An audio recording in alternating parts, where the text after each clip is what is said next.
ಸಾಮಾನ್ಯವಾಗಿ ಉಪ್ಪಿಟ್ಟಂದ್ರೆ ಅಯ್ಯೋ ಉಪ್ಪಿಟ್ಟಾ ಅಂತ ಮುಖ ಸಿಂಡ್ರಿಸ್ಕೊಳ್ಳೋದೇ ಹೆಚ್ಚು.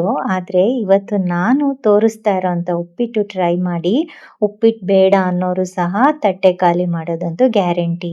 ಹಾಯ್ ನಮಸ್ಕಾರ ಎಲ್ರಿಗೂ, welcome back to my channel ಮನೆ ಮನೆ ಕೈ ರುಚಿ. ಬನ್ನಿ ನಾಟಿ ಸ್ಟೈಲ್ ಕಾಳು ಉಪ್ಪಿಟ್ಟು ಹೇಗ್ ಮಾಡೋದು ಅಂತ ನೋಡೋಣ.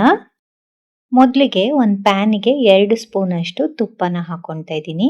ತುಪ್ಪ ಕಾದ ನಂತರ ಸಾಸಿವೆ, ಕಡಲೆಬೇಳೆ ಮತ್ತು ಉದ್ದಿನಬೇಳೆನ ಹಾಕ್ಕೊಂಡು ಹೊಂಬಣ್ಣ ಬರೋವರೆಗೂ ಹುರಿಬೇಕು. ಸ್ವಲ್ಪ ಕರಿಬೇವಿನ ಸೊಪ್ಪು, 1 ಗರಿಯಷ್ಟು ಕರಿಬೇವಿನ ಸೊಪ್ಪನ್ನು ಹಾಕಿದ್ದೀನಿ.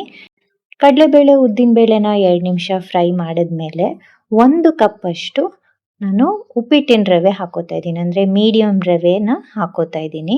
ನೀವು ಬೇಕಿದ್ರೆ ಬನ್ಸಿ ರವೆಯಲ್ಲೂ ಸಹ ಮಾಡ್ಬೋದು. ನೋಡಿ, ಇದನ್ನು ಹದವಾಗಿ ಲೋ ಫ್ಲೇಮಲ್ಲಿ ಹುರಿದು ಸೈಡಿಗೆ ಎತ್ತಿಟ್ಕೋತಾ ಇದ್ದೀನಿ. ಈಗ ಒಂದು ಕುಕ್ಕರ್ಗೆ 2 ಸ್ಪೂನಷ್ಟು ಎಣ್ಣೆನ ಸೇರಿಸ್ಕೋತಾ ಇದ್ದೀನಿ. ಸಣ್ಣದಾಗಿ ಹೆಚ್ಚಿರೋಂಥ ಈರುಳ್ಳಿನ ಹಾಕಿ, ಖಾರಕ್ಕೆ ಎಷ್ಟು ಬೇಕೋ ಅಷ್ಟು ಹಸಿಮೆಣಸಿನ್ಕಾಯಿನ ಹಾಕಿ 2 ಇಂಚಷ್ಟು ಶುಂಠಿನ ತುರಿದು ನಾನಿಲ್ಲಿ ಸೇರಿಸ್ಕೊಂಡಿದ್ದೀನಿ. ಚೆನ್ನಾಗಿ ಹಸಿ ವಾಸನೆ ಹೋಗೋವರೆಗೂ ಹುರಿಯೋಣ. ಇಲ್ಲಿ ನಾನು 2 ಬದನೆಕಾಯಿ ಮತ್ತು 1 ಆಲೂಗಡ್ಡೆನ ಸಣ್ಣದಾಗೆ ಕಟ್ ಮಾಡಿ ಸೇರಿಸ್ಕೋತಾ ಇದ್ದೀನಿ.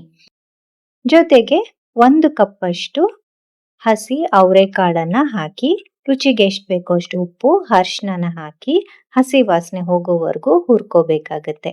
ಕಾಳುಪ್ಪಿಟ್ಟಂದರೆ ಅವರೆಕಾಳು ಇರಲೇಬೇಕಲ್ವಾ. ಈಗಂತೂ ಸೀಸನ್ನು, ಹಾಗಾಗಿ ಅವರೆಕಾಳು ಉಪ್ಪಿಟ್ಟು ಮಾಡ್ಕೊಳ್ಳಿ, ತುಂಬಾ ರುಚಿಯಾಗಿರುತ್ತೆ. ಇಲ್ಲಿ ನಾನು 2 ಕಪ್ಪಷ್ಟು ನೀರನ್ನು ಹಾಕಿದ್ದೀನಿ. 1 ಕಪ್ ರವೆ ತೊಗೊಂಡಿದ್ನಲ್ಲ, ಹಾಗಾಗಿ 2 ಕಪ್ಪಷ್ಟು ನೀರು ಮತ್ತು 2 ಟೊಮ್ಯಾಟೊನ ಸಣ್ಣದಾಗೆ ಕಟ್ ಮಾಡಿ ಸೇರಿಸಿ ಮಿಕ್ಸ್ ಮಾಡ್ಕೋತಾ ಇದ್ದೀನಿ. ಈಗ ಇದನ್ನ ಕುಕ್ಕರ್ ಮುಚ್ಚಳ ಮುಚ್ಚಿ 2 ವಿಷಲ್ ಕೂಗಿಸ್ಕೊಂಬಿಡೋಣ. ನೋಡಿ, ಈಗ ಕಾಳು ತರಕಾರಿ ಎಲ್ಲ ಚೆನ್ನಾಗಿ ಬೆಂದಿದೆ, ನೋಡ್ತಾ ಇರ್ಬೋದು ನೀವು. ಈಗ ಕುಕ್ಕರಲ್ಲಿರೋ ನೀರು ಪುನಃ ಕುದಿಯೋ ಥರ ಮತ್ತೆ ಸ್ಟವ್ ಆನ್ ಮಾಡಿ ಕುದಿಸ್ಕೊಳ್ಳೋಣ. ನೀರು ಕುದಿಯೋಕ್ಕೆ ಬಂದ ಮೇಲೆ ನಾವು ಆಗಲೇ ಹುರಿದಿಟ್ಕೊಂಡಂಥ ರವೆನ ನಿಧಾನಕ್ಕೆ ಕುದೀತಾ ಇರೋಂಥ ನೀರಿಗೆ ಸೇರಿಸ್ಕೋಬೇಕಾಗತ್ತೆ. ರವೆ ಹಾಕುವಾಗ ಒಂದು ಚಮಚದ ಸಹಾಯದಿಂದ ಅವಾಗವಾಗ ತಿರುಗಿಸ್ಕೋತಾ ಇರಬೇಕು, ಗಂಟಾಗೋದಿಲ್ಲ. ಈಗ ಮುಚ್ಚಳ ಮುಚ್ಚಿ ಒಂದು 5 ನಿಮಿಷ ಬೇಯಿಸ್ಕೊಂಡಿದ್ದೀನಿ. ನೋಡಿ, ಈಗ ಉಪ್ಪಿಟ್ಟು ರೆಡಿ ಆಗಿದೆ. ನೋಡ್ತಾ ಇರ್ಬೋದು ಎಷ್ಟು ಹದವಾಗಿ ಬೆಂದಿದೆ. ರವೆನೂ ಸಹ ಚೆನ್ನಾಗಿ ಹುರಿದಿರೋದ್ರಿಂದ ಚೆನ್ನಾಗಿ ಅರಳ್ಕೊಂಡು ಬಂದಿದೆ. ಈಗ ಇದಕ್ಕೆ ನಾನೊಂದು ಅರ್ಧ ಸ್ಪೂನಷ್ಟು ಗರಂ ಮಸಾಲನ ಹಾಕಿದ್ದೀನಿ, ಮತ್ತು ಕೊತ್ತಂಬರಿ ಸೊಪ್ಪು ಮತ್ತು ಹಸಿ ತೆಂಗಿನಕಾಯಿ ತುರಿ ಮತ್ತು 1 ಸ್ಪೂನಷ್ಟು ತುಪ್ಪನ ಮೇಲ್ಗಡೆ ಹಾಕಿ ಮಿಕ್ಸ್ ಮಾಡ್ತಾ ಇದ್ದೀನಿ. ಗರಂ ಮಸಾಲ ಬೇಕಿದ್ರೆ ಹಾಕಿ, ಇಲ್ಲಾಂದರೆ ಸ್ಕಿಪ್ ಮಾಡಿ.